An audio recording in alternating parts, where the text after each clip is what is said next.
Is Steve Kerr the real reason Jonathan Kuminga might want out of Golden State? The Golden State Warriors have long been a model of excellence in the basketball world.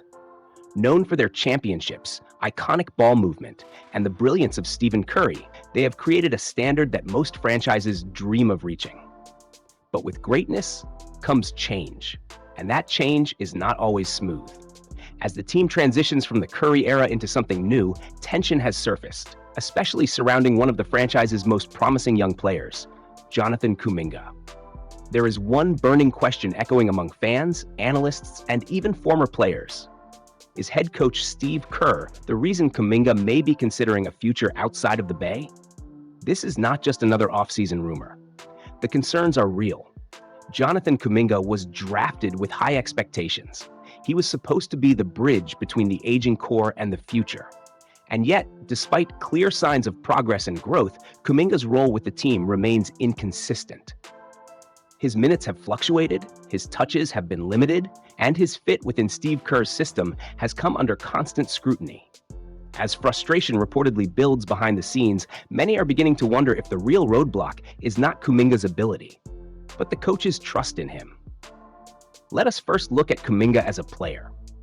He was chosen with the 7th overall pick in the draft for a reason. He is not just athletic, he is explosive.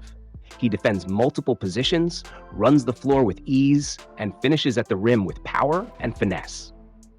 Over the last season, he made noticeable strides, averaging over 15 points per game while significantly improving his shooting percentages and decision-making. In several games, Kuminga looked like the second most impactful player on the court, only behind the legendary Stephen Curry. And yet, despite these contributions, he never seemed to be fully embraced by Steve Kerr. There were moments when Kuminga played well early in games, only to be benched for the entire second half. Perhaps the most frustrating moment came during a critical playoff game, where Kuminga, after starting strong, did not see the court after halftime. This pattern repeated throughout the season, and it left fans scratching their heads. Why is one of the most talented young players in the league being treated like a role player? To understand that, we must dive into Steve Kerr's coaching philosophy. Kerr is a strong believer in system basketball. His offensive scheme relies heavily on movement without the ball, quick decision-making, and spacing. It is not built around individual isolation plays or high-usage ball handlers. That system, which transformed Golden State into a dynasty, is hard to argue with. But it is also demanding, especially for young players who come from a more one-on-one dominant style of play. Kuminga, like many young athletes, thrives in the open floor. He is a transition nightmare for defenses, capable of going coast to coast in seconds. He can create his own shot, slash to the basket, and elevate above defenders. But playing within Kerr's structure requires more than talent. It demands patience, unselfishness, and the ability to anticipate movement 3 passes ahead. This is where the tension begins. While other organizations are building around their young stars, the Warriors appear reluctant to let go of the past. Kerr's loyalty to his veterans is both admirable and problematic. It is well known that he trusts players like Draymond Green, Klay Thompson, and other experienced contributors to a fault. This loyalty has won them championships, but it has also created an environment where younger players often feel overlooked.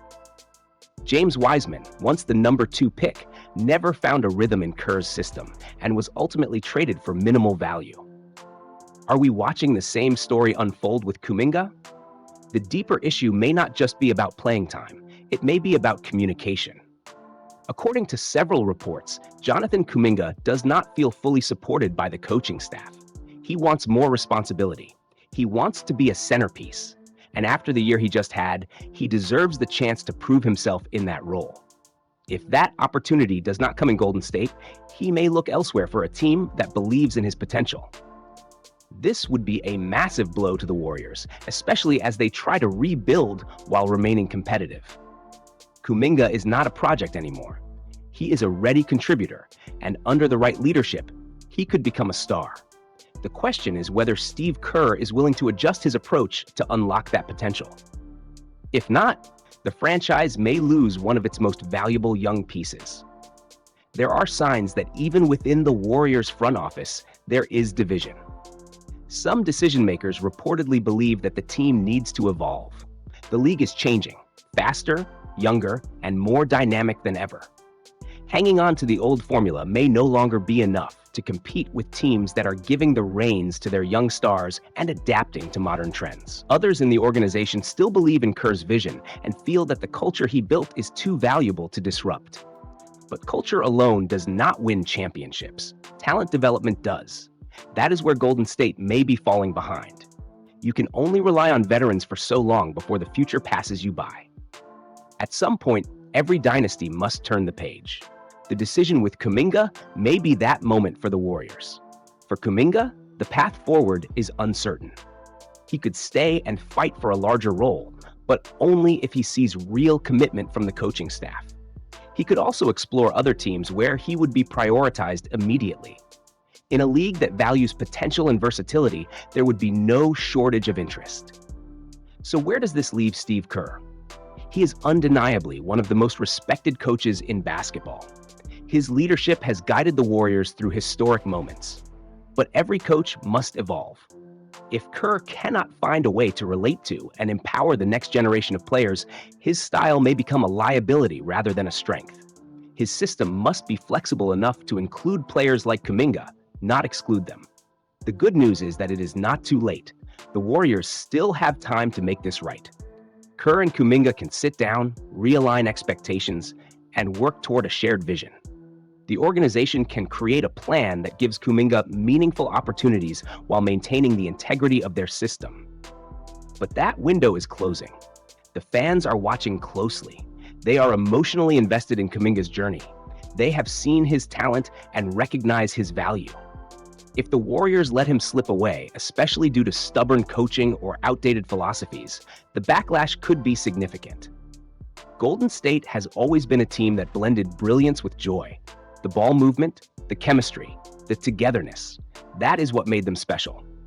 But sustaining that requires embracing change, not resisting it. And right now, change may mean redefining how young talent is developed and used. The next few months will be telling. Will Steve Kerr acknowledge the need for adaptation? Will the front office prioritize long-term success over short-term comfort?